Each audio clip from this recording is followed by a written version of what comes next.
nagtatayabag at nag-aalab ng mga kaganapan sa kasulok-sulukan ng Kalakang Maynila sa loob ng ating bansa at saan mang dako ng mundo. Naglalagablab! Katatampukan ng mga pambihirang kaganapan na bumabandera sa mga police blotters, mga kulay dugong pangyayari na nakakagimbal at mga nakakatawang pansin eksena na tiyak na pag-uusapan. Naglalagablab! At narito na ang naglalagablab na mga balita sa DCXL 558. Naglalagablab na mga balita.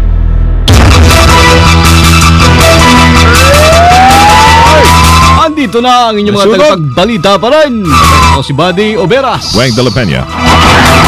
Unahin po natin masama ang kala ko may report script. Nasususpin nila po ng Land Transportation Franchising Regulatory Board, LTFRB, yung prangkisa. Ito hong taxi na sangkot sa bagong modus operandi ng mga abusadong driver, yung pag-spray ho ng kemikal sa mga babaeng pasahero nito. Hindi direkta sa mga babae, kundi doon sa aircon nila. Bagamat dumalo sa pagdinig ng LTFRB, ang operator nitong Dads Taxi. Uy, nasakyan na natin yan. Dads Taxi. Si DAD. Tapos may letter Z. Suspended pala yan. Oo. Si Helena Incenso, yung operator itong Dads Taxi. Sinabi ni Atty. Roberto Cabrera, Executive Director ng LTFRB, na hindi naman nito na iharap sa pagdinig ang mga dokumentong kanilang hiningi. Ayon pa kay Cabrera, hanggang bukas na lamang kanilang palugit sa nasabing operator para isubmit lahat ang mga dokumento ng kanilang driver. During the hearing, hindi naman ho nila dala yung driver's license. Hindi ho nila alam yung family name. Pag-intend sa any information. Sinuspend na po yung franchise ng taxi. And pinasasubmit na po sa kanila by tomorrow. Lahat ng information ng driver and the yellow plate of the taxi. Mabilis na kumalat sa social media ang sinasabing bagong modus na ilang mga taxi drivers na nag-spray nga o naglalabas ng towel para may maamoy ang pasahero. Lahat higit mga babae. Tawagan si Cabrera sa mga biktima ng itong modus operandi na magtungo na lamang sa tanggapan para tulungang makapagsampa ng kaukulang kaso. Sa lahat po ng naging biktima ho rito, please pumunta ho kayo dito sa LTFRB at mag-file na po kayo ng complaint para masikaso na po namin, maharap na po natin, masuspinde, ma-revoke na po natin yung mga prangkisa ng mga taxi kung mapatunayan ho nating may pagkakamali yung mga driver nila. And we will help you in filing the appropriate criminal and civil charges in court. Si Atty. Roberto Cabrera, Executive Director ng LTFRB, sa interview ng DCXL. Public service tayo announcement. Sarado ho ang consular section ng Embahada ng Amerika sa Maynila ngayong araw, November 6. Sa anunsyo sa kanilang website, paliwanag ng Embahada, laging sarado ang kanilang American Citizen at Visa Services kapag unang Miyerkules ng buwan. Babalik ang opisina sa consular section bukas, November 7. Sarado rin ang consular sa Lunes, November 11 para sa pagdiriwang ng Veterans Day, habang Thanksgiving Day naman sa November 28. Balita DZXL Bulat Palaro. Natakdang tawagin daw ho ang pansin ng pamunuan ng PBA yung mga opisyalis ng Alaska Meralco Trainer Shine tapos ang desisyong ginawa ng Barangay Bull sa PBA Annual Draft. Ayon kay bagong chairman Ramon Sigismundo, nagulat sila sa manangyaring trades na kinasasangkutan ng Barako na dapat sana isang pipili sa number 4 hanggang number 6 picks sa first round. Ang pagbigay nila sa number 4 picks sa Barangay Ginebra ay nasundan ng pagbigay sa number 5 ay isang three-way trade habang nakipagpalit din sila sa Global Port sa number 6 para sa isang veteranong guard ng Batang Pierre. Malaki naman po naging pakinabang ng mga naturang trade para sa Kings at Batang Pierre dahil nakuha ng Ginebra si James Forrester bilang 4th overall pick. Habang sina Terence Romeo at R.R. Garcia naman para sa Global Port para sa 5th at 6th overall picks. Ngunit nauna na nagpahayag si PBA Commissioner Chito Salud na wala naman siya nakitang anumang problema sa nangyari yung trade. Ba't papatawag pa? Naglalagablab na DZXL Showbiz Balita. Showbiz Loli. Showbiz. It's me, Loli paparapapa. Hello. Thank you very much. How are you? Kumain na ho ba kayo? Anong ulam nyo ngayon? Masarap ba yan? Adobong manok at baboy. Yan, busog na dyan. Si Jo at si Nap. Yan. It's me, Lolly. Paparapapap. I have a slolly.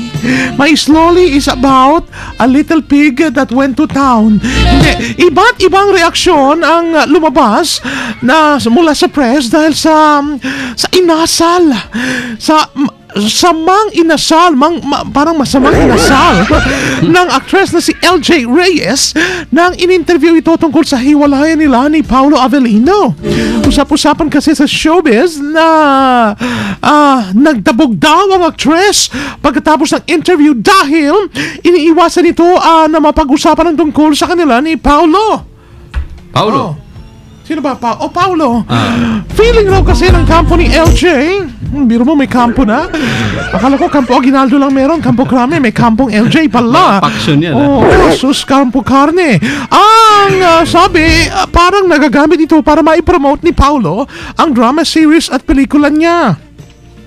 Sabi pa ay ayaw ng kampo ni Paolo na pag-usapan rin din ang hiwalayang issue dahil kaya nananahimik na lamang daw dito ang actress.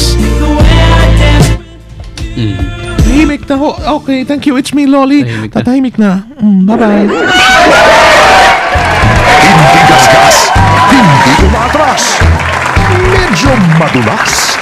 Ito ang balitang Ang laki ng cellphone ni Rod. Cellphone ba yan? Galing. Ang kapal. Ano palang galing cellphone? Kasing laki ng baterya ng motor. Andito na. Tebi. Malaki rin yung ano to, si Tebi Pepe. sa bando. May camera pa yung cellphone na yan. Malaki din yung kay Pebing cellphone. Yung ganyan ha. Meron pa ba kayong 5110? Tapos yung kay Audrey, meron pang tenga. Oo. Siyempre, doon niya naririnig yung usap niya. Diba? Gusto ang lunch, Pepe? Sarap ang lunch.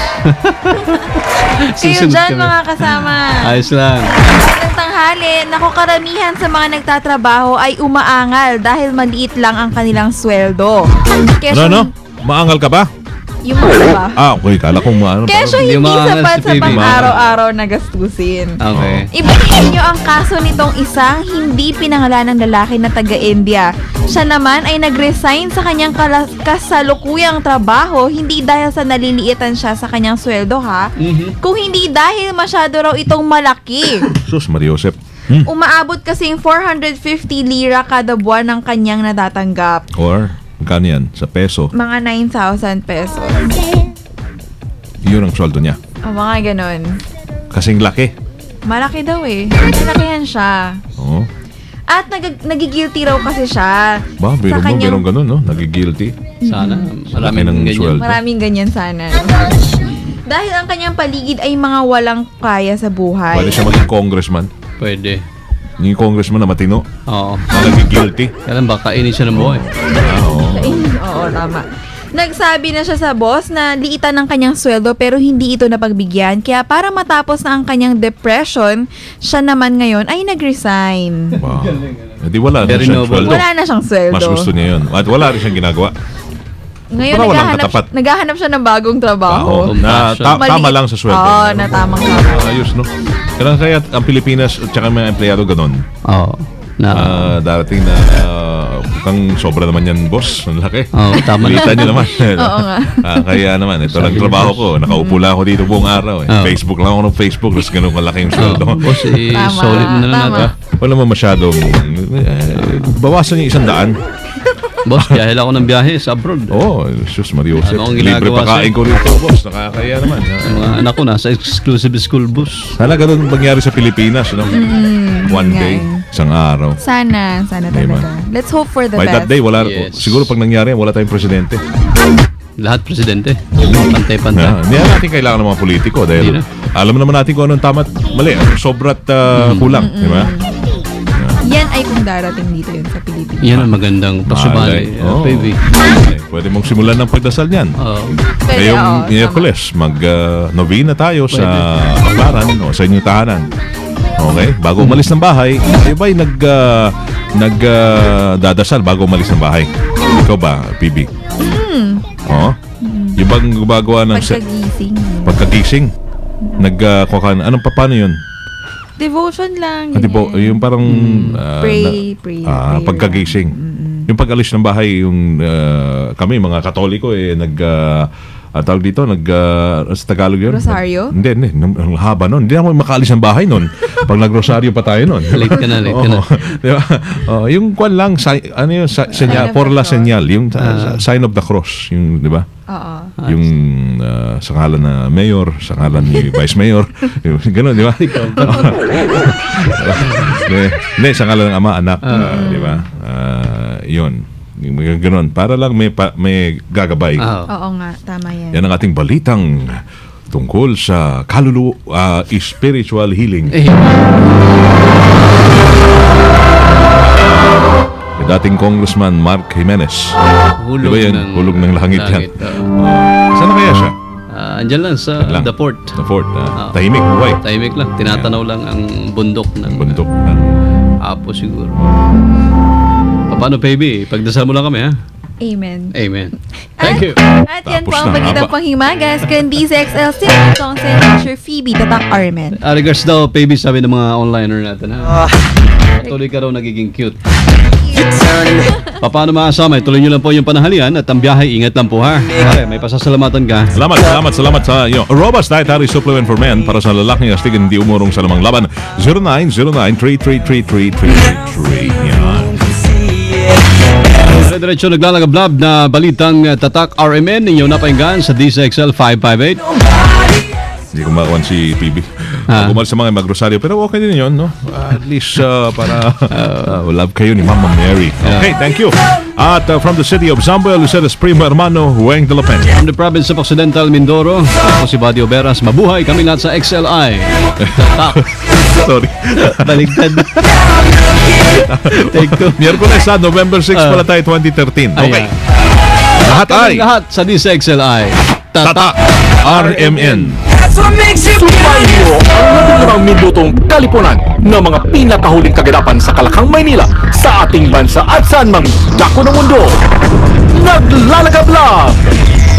Dito lamang sa Unang Pihit, DZXL 558, ang bagong kasama mo.